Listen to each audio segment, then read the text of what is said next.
Welcome back. You're still tuned in to News and Views with myself, Salailo Makwidir. The time is 27 minutes past 9 a.m. Central African time. And this morning, we'll be turning our attention to the Mediterranean, where history is in the making. The global Sumud Flotilla, the largest civilian led maritime convoy ever assembled, is preparing to sail in defiance of Israel's blockade of Gaza. The mission brings together people from more than 40 countries.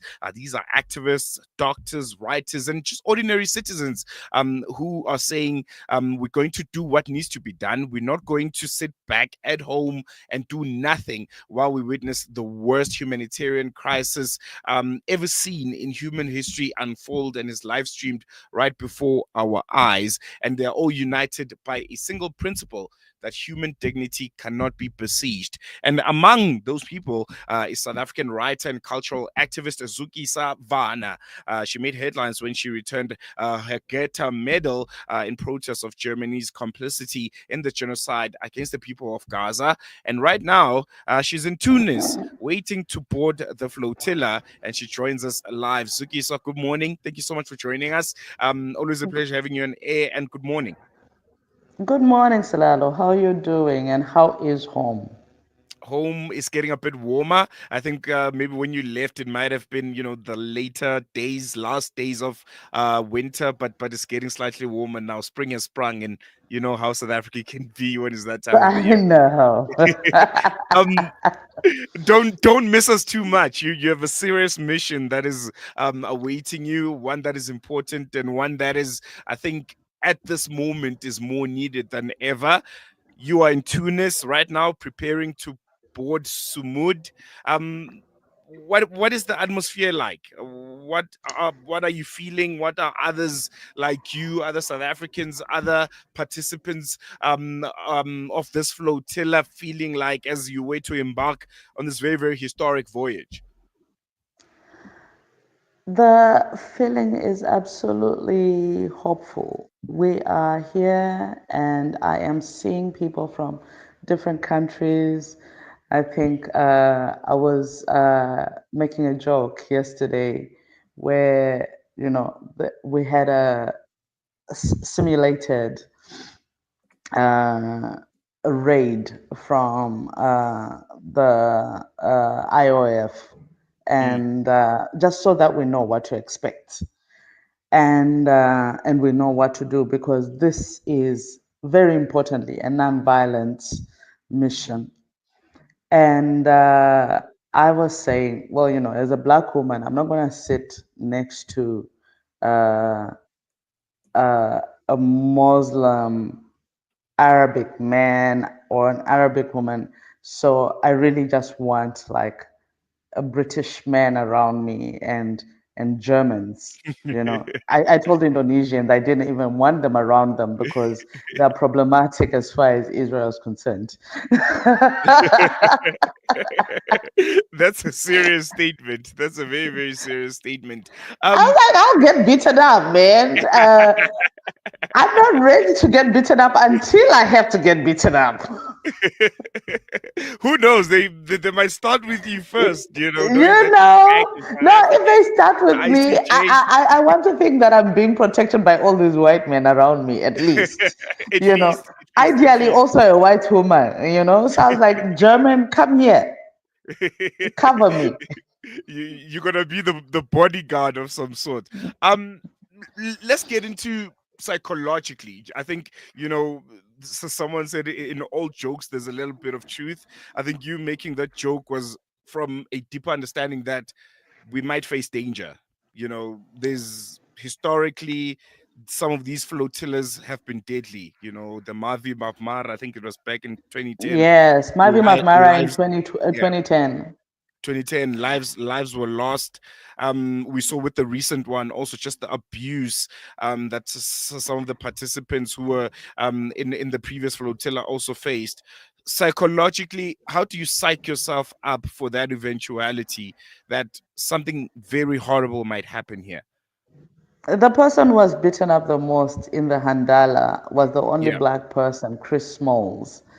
And if you think the world hates black men, they hate black women even more. So psychologically, the way I psych myself up is I'm really thinking, if I die, I die, in a Mm, very South African way. Um, because this is a little bit more, it's a bit bigger than I am, you know, Salalo. It's essentially about humanity. It's essentially where we're going. It says, what world do I want to leave my child, who's 20 in, and if he has any children, my grandchildren. I don't want to get into a space where they ask me, this happened, what did you do? And I say, I did nothing. That's not the story I want to tell. I want to say mm, I tried, you know, but being here and meeting all the people that I'm meeting also shows me that there are so many people who believe as I believe, and we might be just a few hundred here in Tunis and then even on the Odyssey. But at the end of the day, we've got tens of millions who are the winds beneath our wings and or beneath our sails, if you mm, will. So that actually makes such a difference. I mm, know I'm not alone. I know South Africans are watching. I know the rest of the world is watching and protecting me and making messages and sending good wishes. And, and they wish they could be there. Sometimes they're kept silent because of the jobs they have, but they silently give support. I've seen this so many times. The ticket that brought me here was actually sponsored by people from Gambia, mm. you know. So it's really like where people see people are doing, they might not be as visible as I am, but yeah, it's happening. Mm, mm. Um, Israel has already issued out threats. I think this was expected. I think it was a few days ago when one of the ministers, Minister Ben Gavir, if I'm not mistaken, said, "You guys must be classified as terrorists." He says you must be treated with as much force as possible. Well, when you hear that kind of sentiment, that kind of wording, um, how do you feel and how do you interpret it as much as I think it is expected because at the end of the day this is still a genocidal Israeli apartheid colonial regime that you're going to be facing and are approaching, you're going straight to them without turning back, without any fear.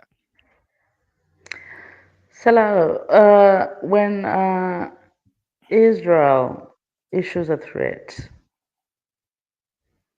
I also would like to highlight that the dock workers in Genoa in Italy have also issued a threat. mm, I saw that.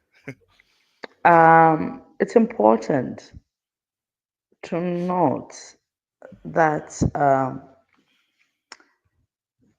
ultimately evil does and pushes as much as it can. Do you remember?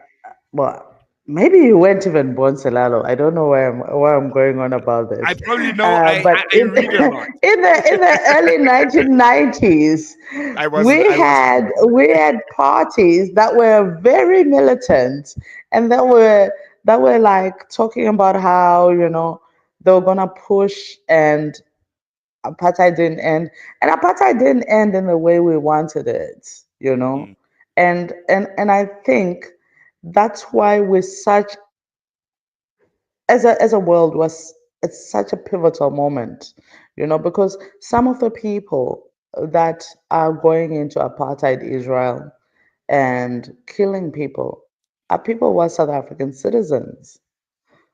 We haven't held them accountable, mm, you know. Nobody has gone to court.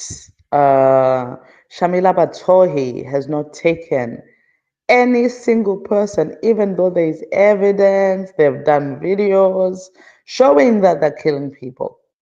So there is something that needs to be done. Apartheid hasn't ended, and you know,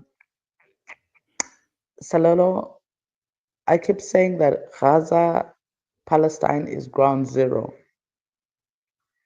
We allow for Gaza to continue happening. Capital and the military industrial complex is going to allow the mad things that are happening in our countries to continue happening. In South Africa, for instance, and you know this, I know you know this, we've had situations where 10, 11-year-olds have guns in El Dorado Park, in Mm, Kailisha, um, in Cape Flats. And you know for a fact that there are no guns that are made in those places. Those mm, same guns that find themselves in our communities, those guns are made in Israel. Those guns are tested on Palestinians. So we need to understand how it interlinks. mm, And I think that's very, very important because you're almost encroaching on my next question. As a Black South African, it's one that I've heard so many times, and I'm sure you've also had it when naysayers say you're Black South Why are African. you talking about this? We've Why? got too many of There's our own so much problems. happening in your own communities. There's so much happening with your own people that look like you all across the continent. Why are you so vocal about Palestine, which is so far away, but you're not saying anything or doing anything according to them about the poverty in Soweto or the gun violence in El Dorado Park and Kaelicha? You took it to another level, and I'm sure that question is going to come as often. How do you respond to it? Constantly, I say to people, listen, when you go to Soweto, when you go to any of the townships and stuff, none of them actually manufacture drugs. Mm, None of them manufacture drugs. So drugs are generally brought to us by people who stay in the Basonias, by people who stay in the Cliftons, because only they can afford to bring uh, 200 tons of drugs. Guns as well are brought in by people who stay in all these places. So most of the time, there's this argument, oh, yeah, um, foreigners, and by foreigners, generally South Africa, because we've been ingrained to believe this, they mean Black African foreigners. mm, Foreigners are bringing drugs, foreigners are doing this. But we've been taught to be very anti poor, and our anti poor position is we're not questioning who actually is buying the guns that are put in our communities. Because, you know, Ubudmuzi cannot afford to buy like 200 guns and give them to kids. That's not a true. story, Mm, you know? Um, Uloliwe cannot afford to do the same thing, you know? The people who are doing this and the people who are bringing the drugs are the people who stay in the suburbs. I always say, if Operation Dudula was a serious outfit, we would see them in the burbs, we would see mm, them in the Cliftons, in whatever, and so forth and so on. And they would be saying, oh, by the way, this person, whatever. But they are busy like playing the small fish because we know who funds them. mm, We know why hate for the people who look like you and me is their issue. So there's a bigger issue. Ultimately, Palestine is the answer. Palestine is the big question. mm. Palestine is the reason why we're seeing, because remember when Salelo, do you remember when Al Jazeera showed the documentary of gold, what you call it, the Zimbabwean documentary on gold, The gold mafia. gold mafia? I Yes. remember Do you that. remember Yes, that? Do you remember that South Africa was mentioned in that? lots of times. Yes. Yes, South Africa was mentioned lots of times. And where does our gold go? Our gold goes to United Arab Emirates. Um, just last year, we were busy like crying about. Actually, it was you and me. A lot of people were like, "Yeah, yeah, no, these people they're illegal, whatever." Mm, When Stillfontein was happening, right? And so it's important to note, Selalo, uh, we keep, as I said, we keep criminalizing the poor. Everybody says, oh, Stillfontein is happening. These are people, they must be arrested and stuff. Nobody asks. You're saying this of people who go underground, but you're not asking who is buying the stuff, you who's know, the benefiting from all of gold, who's benefiting, and how come nobody has been arrested? it? Mm, None of the big guys have been arrested who are taking the gold out.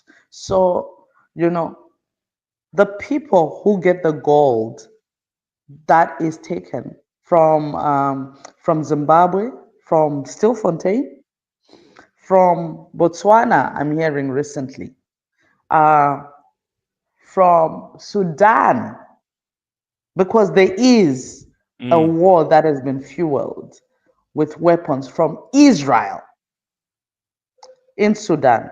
That mm, gold is going to United Arab Emirates, which is a proxy of Israel. So we need to mm, understand capital like that, and we need to understand the way the world works. And we have to say, you know what? At this point in time, let's look for who is feeding, who's the big head, you mm, know. The mm, fact that as a country, as South Africa, we are still sending coal to Israel in spite of the fact that we have an ICJ case against Israel, we're essentially lighting up a genocide. mm. That's very, We're not very talking true. about that. That's Yeah. very true. I always mention that point that we have an ICJ case, but right now when the IDF start their drone attacks and they map out Gaza and where they're going to throw those bombs, the electricity that they're using to switch on those computers is mined by our fathers and mothers, and it's from our soil here in South Africa, and is still allowed to do the dirty work of the Israeli regime. Um, and I like how you interconnect everything. It's a chain, and at the end of the day, it's Israel, it's the United States and their proxies, who needs to be given the attention that you guys are giving right now to the world. For you, what would you say was the moment that sparked it all, if there is such a moment? Because the issue of Palestine and Gaza didn't start on October the 7th. It's been going on for so No, long. no, not at Mm. all. Mm. I mean, What was that moment for you that you can point at and say, this is the reason why I'll be joining this flotilla and I'll be part of this historic voyage, despite the dangers that are in front of me. listen, it's been coming to me for a very long time. You know, as a child, I was familiar with Palestine. I think I mentioned very glibly in my bio that when I was 10, a Palestinian girl saved my life. So I'm doing this to try and save Palestinian children's lives as well. But that's a little more than that. I think of course, when I gave the Gouda medal, that was also an issue, but I was protesting, I was turning up for things all the time. And what really got me, really, was just realizing last year I did a tour around South Africa. And when I did a tour around South Africa, it was for a project that I'm calling South Africa at 30 that I did with a friend from Kenya. And when we traveled around South Africa, I realized we actually don't have a country, and a lot of the problems that we're dealing with are the problems that I encountered in May 2023 when I traveled in Palestine. It's settler colonialism, Mm, it's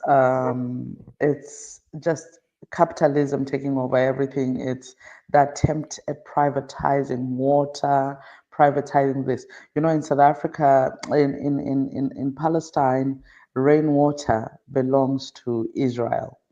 mm, And so Palestinians actually, uh, if they catch rainwater and are seen to be catching rainwater, that's considered a terrorist act. It's absolutely crazy. And then last year, and then early this year, I was in Brazil, and I experienced Christian Zionists just as we have Christian Zionists in South Africa. But I also experienced how like there is um, there is a criminalization of the poor people. There is this attempt to remove people from favelas that are considered central so that they put them on the outskirts. When I was listening to this story at Favela Domingo, I was like, oh my God, you could be Cape Town. Gentrification in And Cape Town. Yes. you know and I was listening, but I also listened to the fact that when I was talking, part of the conversation was like, oh yeah, these Venezuelans, these Haitians, they're taking our jobs, they're taking our women. And I'm like, oh my God, you guys are South Africans, you know? Mm, And I realized who is pushing that? It's the same people that are pushing, but who's also sending weapons to Haiti? The people were the biggest, the richest man in Haiti is a guy called Bidjo, who happens to be Israeli Haitian, and he was banned from Canada for weapons trading at some point in time, but Haiti doesn't make any weapons, but there's a civil war in Haiti. But Haiti is the country that produces second largest producer of a mineral called iridium. Gaza has natural gas. mm, If we are not connecting anything, let's connect it to capitalism. Let's look at how the fact that as South Africans, we had people who were killed for 12,500 back in 2012. mm, And a person who goes and mines for gold in South Africa, because our gold is purified somewhere else, cannot afford to buy their daughter gold earrings for matric dance. Let's get there mm, if we're going there. But that's mm, the connection. Palestine is ground zero, Gaza is ground zero, but it's really more symptomatic of something bigger, of how capitalism is working against us. mm, definitely. Man, you connected so well. I think I could listen to you the whole day. But just lastly, before I let you go, Zukiswa, what would you consider a success when you come back? Hopefully, you do come back. When you step, you know, Oh wow, out of look the at boat. you, Salalo Dark. No, you will come back. We have all of the eyes and ears of the world switched onto this. They wouldn't dare. What would you We consider a hope so. success? A success will be one for us to have a humanitarian corridor um, all the way to Gaza because Gaza needs it. We are watching people being killed by a man made, um, Israeli made, let me put it, starvation. Um, a success beyond the success of the humanitarian corridor, a success for me would also be um, at least 20 governments. I know we've got Pedro in Colombia who's just said, no, I'm not engaging with Israel. A success would be at least 20 governments or 44 because we are from 44 countries, at least Mm, 44 governments saying we're not going to do any trade with Israel. We're boycotting, we're divesting, we are sanctioning Israel up until Palestine is truly free from the river to the sea. mm. No, most definitely. I think we're going to leave it on that note. Wishing you all the best. Hope that we get to chat to you while you're in international waters. I think it'll be brilliant to get that perspective. I know black people, we don't do well with large bodies of water. So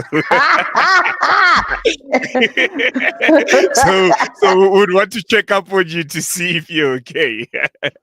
Inshallah. Thank you so Very much, good. Zukiswa Salalo. Wanner, thank you so much. Really, really appreciate it, and we commend you for this very, very brave initiative that you took to be part of this, I think, historical voyage, and it's one that will follow quite closely. Really appreciate it, and Godspeed. Thank you, sir. There you go. There was Zukiswa Wanner speaking to us from Tunis as she prepares to board the global Sumud Flotilla. It's a convoy of hope. It's a convoy of defiance, and it's aiming to challenge Gaza's blockade, an inhuman blockade that is starving men, women, and children who are innocent. We're seeing them deteriorate right in front of our eyes. It's live streamed for everyone to see, and it's a journey like this that gives you a bit of hope that even in times of darkness, there's still lots and lots of people that are speaking for the people of Palestine. And I think the people of Palestine themselves, appreciate that aspect more than ever, that the world has not ignored them, the world is talking about them, and the world is taking initiative. So, yeah, it's going to be a really, really wonderful one. We'll be following the Sumud Flotilla quite closely. You can like, follow, and engage with Salam Media, and we'll be giving you all the latest and all that you need to know. But we're going to leave here for now. Going to take a quick break. See you after this.